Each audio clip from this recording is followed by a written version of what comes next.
Hi, my name is Jerry Waxler, and I'm here to tell you a story about the boy who solved problems. When I was in high school, I fell desperately in love with calculus. I loved the shape of the integral sign and the mystery of the differential. And I especially loved the mental charge, the buzz I got when I solved problems.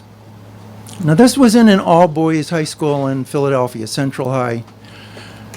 And when I flew to Madison, Wisconsin to go to college, I was surrounded by 30,000 students, many of whom were girls. And I had no idea how to talk to girls. In fact, I'd start to form a sentence and got about halfway, and soon they'd look at me like I was crazy and run away. So I spent a lot of time in my room. This was during the 60s. I spent a lot of time alone smoking dope and listening to rock and roll. Nice. Oh, I would sit there and listen to rock and roll, and there was a lot of really great music, and I started to dance around. I would move around the room. Before long, I started to practice dance moves. It was fun, and I started to realize this could be a neat way to meet girls. So I go to parties, ask a girl to dance, and about halfway through that first dance, I'd look up and she'd be kind of pulling away. There'd be this distance. By the end of the dance, she'd run away. I'm not quite sure what I was doing wrong. I have a feeling I was too into myself and not really quite getting that this was a connection with her. So I went back to my room, smoked more dope, practiced more, and I got to be a pretty good dancer by the end of those 4 years. At that time, I flew to Berkeley, California for a trip to visit a friend, and he was going to a party the next day. I went with him up to the hills in Berkeley, California, a professor's house. And on the first floor, there were lots of people talking, and that wasn't going to do me any good. But from the basement, there was loud music coming. And I went downstairs, and everybody was dancing wild and crazy.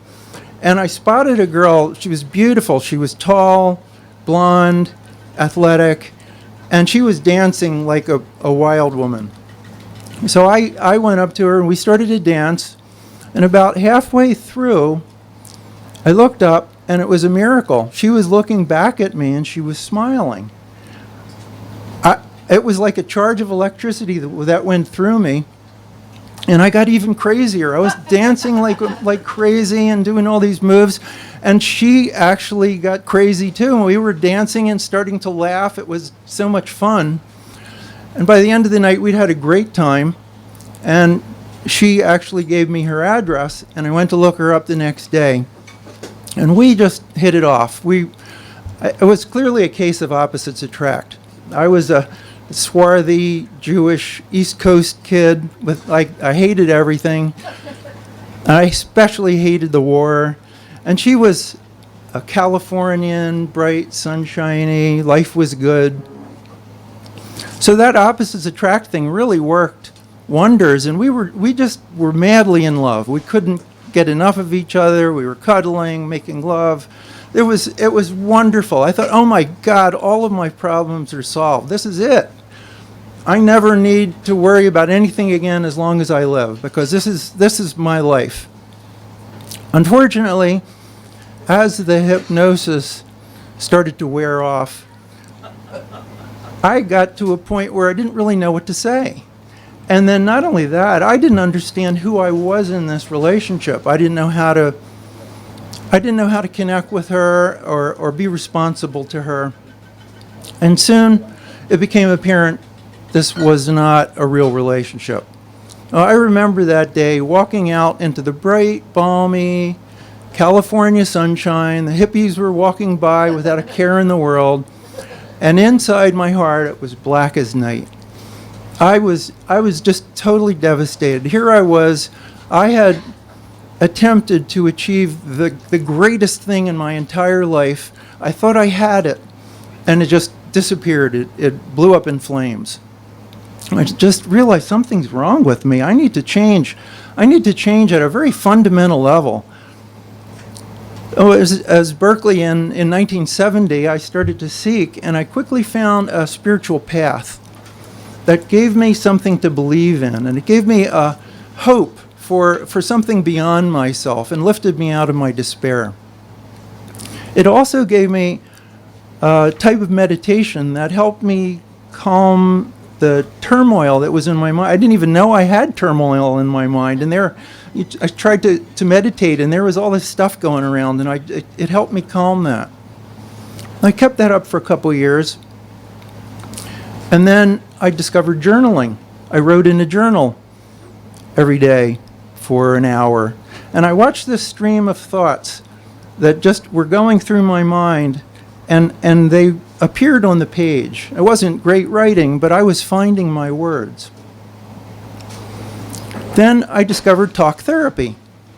I realized that by speaking an hour a week to a therapist, I was gaining some understanding in a conversation about what was going through my mind, and he helped me reflect on who I was and how to become a more sociable person and how to relate to people.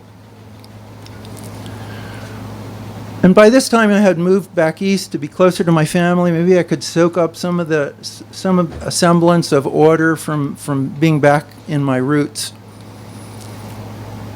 And I kept growing and learning about myself, and I began to be able to relate to people and have friends and so on.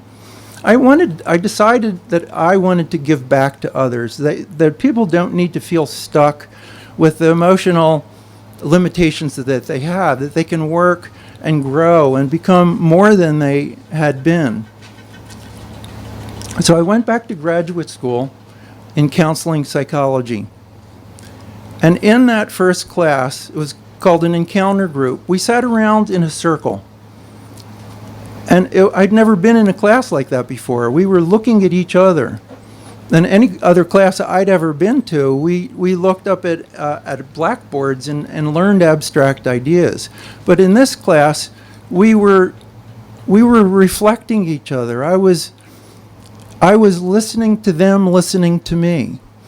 I was understanding what it sounded like when I spoke, and I helped them understand what they sounded like. And it was like a dance. We were doing this amazing interaction, and a switch went off in my mind. All these years I thought that people didn't get me, but I started to realize that a big part of my problem, the main problem, was that I wasn't understanding them. So I went through this graduate program, and in the last semester, I went to an office party. And I saw a woman who I'd known for years dancing. I asked her to dance, and we started to dance much slower than I had done 30 years earlier. But I looked up about halfway through that dance, and something crossed between us. There was something in her eyes, and I realized that it was love. We were loving each other in this wonderful, deep way that I now could understand how to respond to and how to relate to. And ever since then, we were married, and we've laughed every day, and we support each other and help solve each other's problems. So it's taken me, and it wasn't just this one partnership that helped me, that I got from this whole development, because I started to understand and be able to relate to all kinds of people and realize that many people are my teachers and many people are my friends. So it's taken me many years to get to this point, and I look back at this whole story. At any given time, I never knew what was coming next. I had to keep pushing and pushing and pushing in order to get to the next step and the next step. But looking back on it, I can see the whole thing. It's amazing. I look back on that young fellow who's trying to understand the problems of the world in calculus, and I realized that I was cheated by that love. I thought that that was going to solve all my problems, but it only solved problems about the material world. It took me years to discover the secrets of solving problems with people. And those are very simple. Find your words, listen carefully, and then dance.